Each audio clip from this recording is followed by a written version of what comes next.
노화의 갈림길에선 70세에 건강을 유지하는 법을 오늘도 읽어보도록 하겠습니다. 70대는 우울증에 걸릴 위험이 높다. 행복 호르몬이라 불리는 세로토닌은 신경 전달 물질이다. 40대 무렵부터 이 분비량이 줄어들기 시작하여 70대가 되면 그 감소 추세는 더욱 현저해진다. 불안감이 더해지거나 의욕이 저하되거나 우울증에 걸릴 위험을 높이는 요인으로 작용한다. 만약 최근 밤에 잠이 들 수 없다, 또 식욕이 없어 먹을 수 없게 되었다, 기분이 풀리지 않고 무슨 일을 해도 의욕이 나지 않는다, 이런 증상이 있다면 망설이지 말고 정신과 의사에게 진찰받아야 한다. 감기 정도로 쉽게 병원에 가는데 마음이 안 좋은 경우엔 자살할 때까지 병원에 가지 않는다는 게 문제이다. 유럽 등은 보험이 충실하기 때문에 예약을 하고 나서 진찰받기까지 일주일 정도 걸리는 경우도 보통이다. 감기 정도로는 병원에 가지 않는 습관도 있을 것이다. 그러나 자살할 정도의 우울증을 가진 사람이라면 반드시 병원에 가는 게 이 선진국 사람들의 관행이다. 고령일수록 우울증 심하다. 우리는 왠지 모르게 정신과에 가는 것에 대한 거부감이 강하다. 그것은 마음의 병에 대한 일종의 편견 때문일 수 있다. 그러나 실제로 마음의 병은 특별한 것도 그 무엇도 아니다. 독자 여러분이 생각하고 있는 것 이상으로 많은 사람들이 좋지 않은 상태를 안고 있다. 보통 전체 인구의 3%가 이런 상태로 알려져 있다. 65세 이상 고령자만 따지면 전체 인구의 5%까지 우울증이라고도 한다. 누구나 우울증에 걸릴 위험은 있다. 특히 고령이 되면 감기로 병원에 가는 것처럼 부담 없이 정신과 의사에게 진찰을 받는 것이 좋다고 생각한다. 정신과 의사인 이 필자의 입장에서 언급한다면 우리 사회는 우울증 등을 마음의 병증이라고 파악하지 않는다는 점이다. 참으로 이상하다고 느끼고 있다. 예를 들어 중독 현상도 알고 보면 이 마음의 병이다.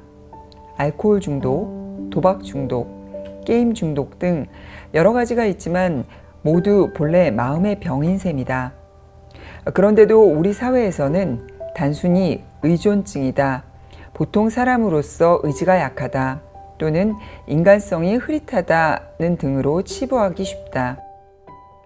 한편으로 알코올 중독을 조장하는 일부 주류 메이커나 빠친코 가게, 게임 회사는 중독 조장 등으로 돈을 벌고 있음에도 비판받지 않는다. 사전 예방하면 자살을 막을 수도. 미국에서는 적어도 주류 광고 등은 엄격한 기준이 있으며 음주 광고 장면은 방영하지 않는다. 반면 우리는 어린아이가 TV 볼 시간대에도 아무렇지 않게 이 주류 광고를 내보낸다. 이러한 사례에서도 마음의 상태는 병이 아니고 인간의 의지가 약하기 때문이라는 사회의 인식을 조장하는 측면이 있다. 만약 잠들 수 없다든가 불안감으로 견딜 수가 없다, 또 살아가는 것이 괴롭다 등 멘탈의 부진을 느꼈다면 이는 당신의 마음이 약하기 때문이 아니다. 누구에게나 일어날 수 있는 마음의 상태이다. 증상이 악화되기 전에 병원에서 상담받는 것이 중요하다. 사전 예방을 하면 자살할 만큼 중증이 되는 경우도 상당 확률로 피할 수 있다. 실제로 우울증 가능성이 있는 고령자를 보건사가 잘 보살펴서 병원에 데려가는 자살 예방 운동을 전개하는 곳이 있다. 이곳은 자살률을 70%나 줄였다. 특히 고령자에게는 이러한 예방 운동이 효과적이라고 생각한다. 노부모 정신과 진료를 막으면 안 된다.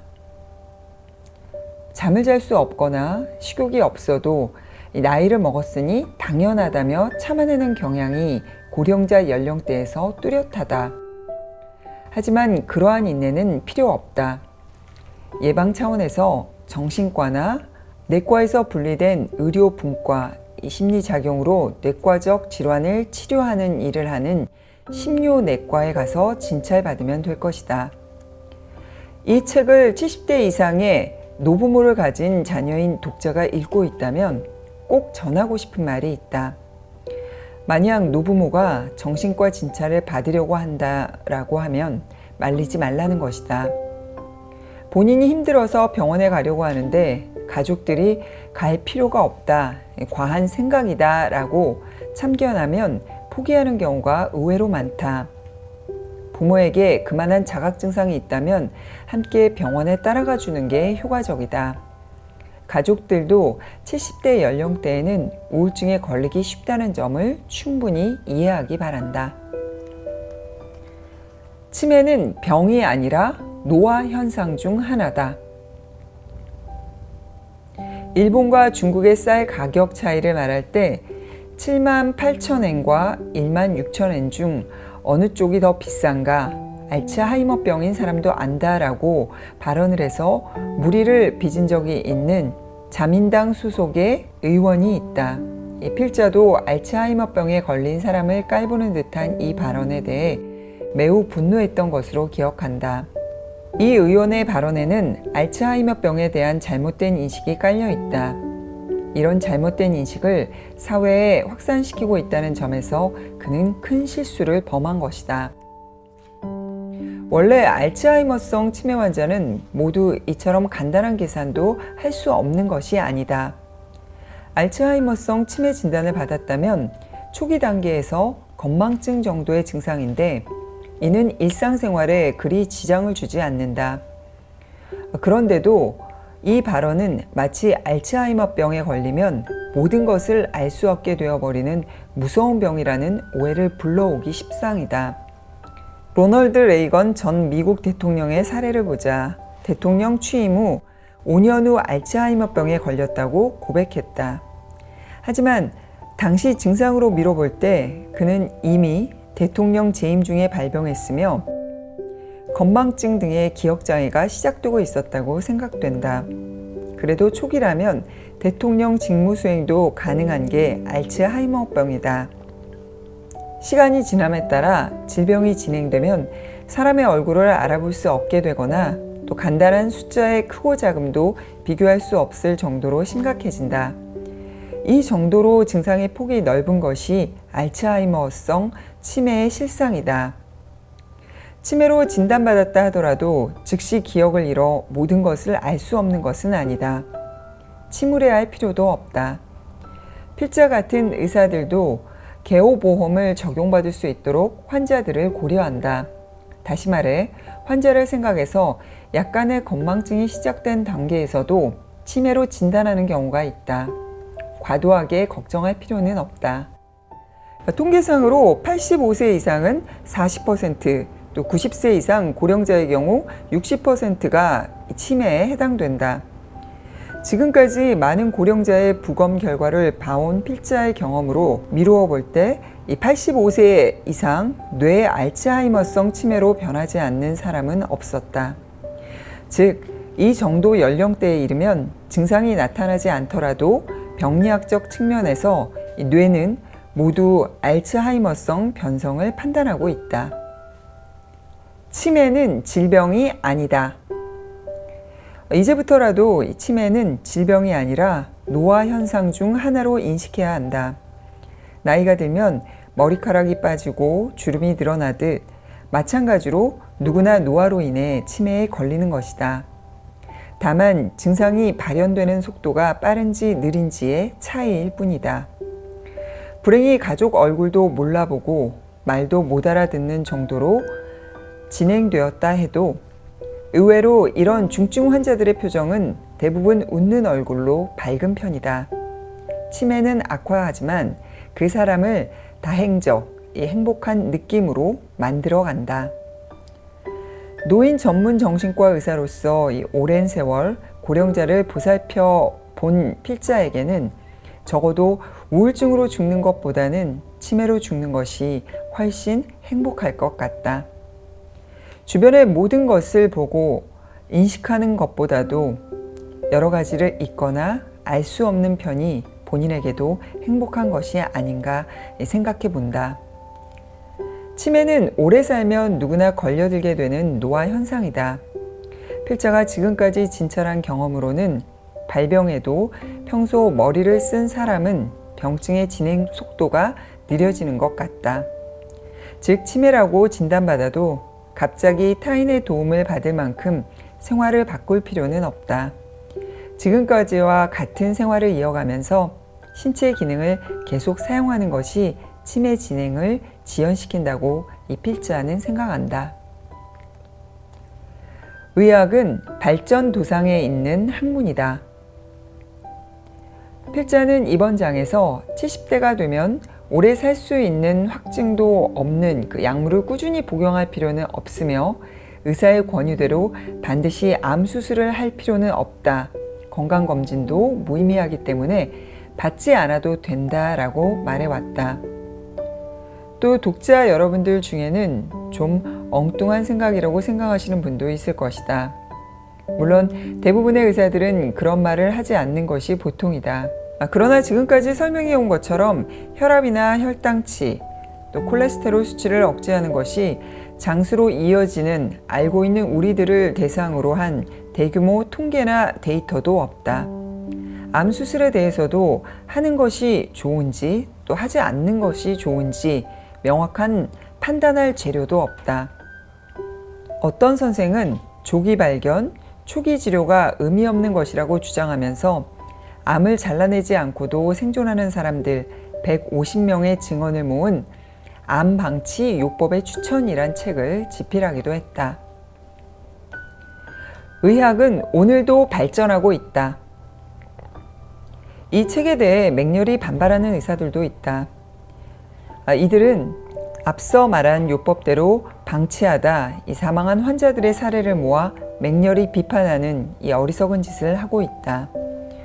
원칙적으로 과학적 입장에서 비판을 하고자 한다면 방치 요법군들과 또 자신들이 진행하는 기존 치료군의 5년 후, 10년 후의 생존율을 비교 조사해서 자신들 치료의 우위성을 입증해야 한다. 그런데도 앞서 말한 요법대로 그대로 실행해서 죽은 사람이 있다고 비판할 뿐 이 사람들의 얘기는 설득력이 전혀 없는 것이다. 검진에 대해서도 수치의 대부분은 질병과의 뚜렷한 인과관계가 있다고 말할 수 없는 것들이 많다. 이처럼 현재 유포되고 있는 의학 상식도 명확한 데이터가 부족한 것이 상당수이다. 과연 이런 것을 하라는 대로 하면서 믿어도 되는 것인가? 의사에 대해서도 말하자면 경험이 부족한 의사들이 적지 않다. 특히 대학병원에서는 자기 전공만의 지식이나 한 장기만 아는 의사 또는 연구실에 틀어박혀 고령자를 진찰해 본 경험이 없는 의사가 다수이다. 사실 그런 사람들이 의료계에서 큰 영향력을 가지고 있고 현재 의료 체계를 만들고 있다고 말할 수 있다. 그러한 의사를 맹신하는 것은 어리석다고 이 필자는 생각하고 있다. 하지만 아직도 대학병원 교수라는 직함을 맹신하는 환자가 많은 것도 사실이다. 그런 환자를 부정할 생각은 없다. 자신이 믿고 싶은 의사, 믿고 싶은 의료를 선택하면 되는 것이다. 그들의 말을 쫓아 따라하면 장수한다는 근거도 없다. 필자가 제시한 장수를 위한 방법론에도 확증이 없다는 것은 물론 같다. 어느 쪽도 확증적 근거가 없다면 연구실에서 동물 실험을 하고 있는 의학부 교수보다 필자의 견해는 다소 임상역학에 가깝다는 점이다. 지금까지 필자는 병원에서 30여 년 근무하면서 대략 6,000명 정도의 고령자를 진찰해 왔다. 그 경험을 바탕으로 이 책을 통해 70대를 위한 건강법을 제시하고 있는 것이다. 특히 의학은 발전도상의 학문임을 잊어서는 안 된다. 현재 알고 있는 정도의 의학을 신용하는 것도 건강을 위한 하나의 방법이다. 하지만 어차피 확증된 근거가 없는 의학이라면 괴로운 것보다 편안한 것을 우선한다는 것도 하나의 방안이다. 참고 오래 살 수 있다는 확증이 없다면 현재 생활에 쾌적함을 우선시하는 인식을 좀 더 강하게 가져도 좋지 않을까 하는 생각이다. 어느 쪽을 신뢰할지는 물론 독자 여러분의 선택이며 자유이다. 하지만 의학이란 발전도상의 학문이라는 인식을 갖는 것은 향후 여러분의 의료와 연관되는 생활에서 이 중요한 부분이라고 필자는 생각한다. 자, 지금까지 여러 가지 건강을 지키기 위한 다양한 방법들을 읽어봤는데요. 70세와 80세가 됐을 때 노화의 갈림길에서 젊음을 지속할 수 있는 방법을 읽어봤습니다. 좀 더 자세한 내용이 궁금하신 분들은 서점에서 구매하실 수 있고요. 도움이 되셨다면 구독, 좋아요, 알람 설정 부탁드릴게요. 저희는 다음 시간에 또 건강을 읽어주는 건강에 관련된 새로운 책으로 인사드리겠습니다.